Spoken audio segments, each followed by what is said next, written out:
The ownership situation at Newcastle United has changed. The Public Investment Fund of Saudi Arabia still holds 80% of the club shares.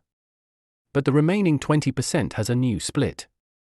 When the club was bought, Amanda Staveley took 10% and the Reuben family of property developers held 10%.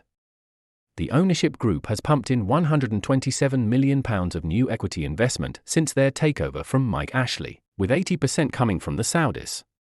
But the club have confirmed that the 10% stakes have changed, meaning Staveley or the Reubens have reduced or increased their slice. The club accounts also reveal that Staveley was handed £659,000 of club funds for legal fees on August 31 last year. She was also given £600,000 on November 7, 2022 for legal fees. Club sources refused to say what this was for, adding it was a matter for Staveley. The accounts say the sums were loans and will be repaid. Cantervale, Staveley's company was paid £312,000 for advisory services in the year to July 2023. It was also paid £937,500 in 2022. Their accounts also state, the group has also paid £625,000 to Cantervale Limited during the year, which will be refunded subsequent to the balance sheet date.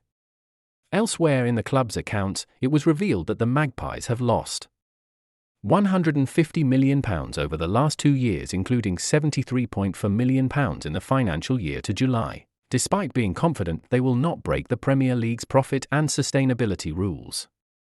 The Magpies have admitted they may have to cash in on one of their stars to rebalance the books. Asked if they could be tempted to sell, Chief Executive Darren Eales admitted, "It's difficult to say specifically on certain players. But I can say that if we're going to get to where we want to get to, at times it is necessary to trade your players. Any decision we make will always be against the backdrop of the medium to long-term benefit for the club.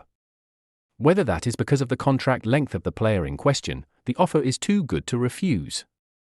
You need to reload in certain areas, but all of this could make sense to trade that player. It is counterintuitive and part of the inherent system of PSR that there is an incentive to trade your players if you want to reinvest. Newcastle are next in action this weekend. They take on Manchester City at St James Park on Saturday evening. This link privacy notice.